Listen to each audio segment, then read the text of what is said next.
Hello အားလုံးမင်္ဂလာပါအဲ့တော့ကျွန်တော်ဒီနေ့ဒါဒီ audio lesson နေနဲ့ဒါကျွန်တော်တို့ဒါဟိုဘက်ကကျွန်တော်ကဒါ equalizer တွေ compressor တွေကျွန်တော်ကဒါ reverb တွေကိုပြောပြီးတဲ့နောက်မှာဒီနေ့ခါမှာတော့ကျွန်တော်တို့ကဒီဘယ်လို lesson လဲဆိုတော့ကျွန်တော်ကဒါဒီ equalizer နဲ့ compressor ကိုကျွန်တော်ကဒါ coordination ပေါ့နော်ဒါ combination လုပ်ပြီးတော့သူ့ကိုကျွန်တော်ကဒါ link လုပ်ပြီးတော့သူ့ဒါကျွန်တော်ကဒါ multi-band compression လို့ခေါ်တယ်အဲ့ဒီအဆင့်ကကျတော့ကျွန်တော်တို့ကဒီ mix pass နေနဲ့လဲကျွန်တော်တို့ဒါ send လုပ်ပြီးသုံးတဲ့အခါတွေမှာရှိတယ်ဥပမာကျွန်တော်တို့ဒါတူညီတဲ့ equalizer တွေကျွန်တော်တို့ဒါတူညီတဲ့ track တွေ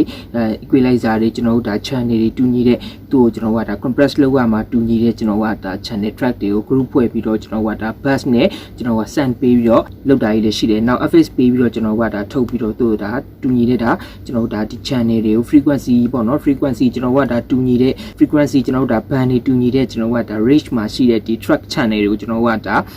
group ဖွဲ့ပြီးတော့ဒါ multi-band compression လုပ်ပေးတာရှိတယ်နောက်တစ်ခုကကျတော့ကျွန်တော်ကဒါ master bass မှာသူမဟုတ်နောက်တစ်ခုကကျတော့ကျွန်တော်ကဒါ master track မှာအနေနဲ့ဒါ master track မှာ multi-band compressor တစ်လုံးကိုဒါထည့်ပြီးတော့အသုံးပြုလို့လည်းရတယ်အဲ့တော့ဒီကျွန်တော်ကဒါ mastering အဆင့်မှာသူ့ကိုကျွန်တော်ကဒါသုံးတဲ့အခါမှာပို့ပြီးတော့သူ့ကိုဒါသုံးပေးရမယ်ပေါ့နော်အဲ့တော့တချင်းတစ်ပုတ်လုံးမှာကျွန်တော်ကဒါ track ကိုကျွန်တော်ကဒါ8 line 16 line ကျွန်တော်က10 line အစရှိသဖြင့်ဒါတချင်းသူ့ကဒါတချင်းချန်တာလိုက်ကိုသူ့ဒါကျွန်တော်ကဒါ track တွေအများကြီးမှာ frequency တွေနဲ့သူ့ကျွန်တော်ကဒါအတိုးကျယ်တွေကို individual track နေနဲ့ဒါချိန်ရပြီးသားဖြစ်တယ်သို့တော့ကျွန်တော်တို့ကဒီ effect တွေထည့်တဲ့အခါမှာ reverb တွေ compressor တွေ saturation တွေ equalizer တွေကျွန်တော်တို့ဒါ exciter တွေထည့်တဲ့အခါမှာ effect တွေအများကြီးကျွန်တော်ကဒါ fx နဲ့ပဲထည့်တဲ့ bass ပေးပြီးတော့ပဲထည့်တဲ့အဲ့ဒီအခါမှာ